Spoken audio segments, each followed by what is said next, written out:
જો આજે તો આપણે મસ્ત મજાના તીખા ઘૂઘરા લીધા છે. જોકે અમારે મેંદરડાના એક ભાઈ આવે છે, બહુ મસ્ત ઘૂઘરા બનાવે છે, તીખા અને ચટપટા. તો આજે અમે મસ્ત મજાના ઘૂઘરા લઈ લીધા છે.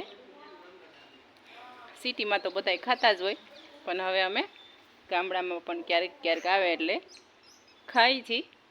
નકર ગામડાવાળાને તો કાંઈ વાર આવે નહીં બહારનું ખાવાનું, પણ ક્યારેક ક્યારેક અમે પણ ટેસ્ટ કરી લઈએ છીએ દેશી રીતે.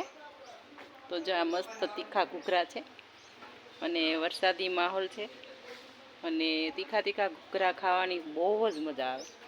તો આજે આપણે 5 પ્લેટ લઈ લીધી છે અને 4 મારી બાજુમાં છે.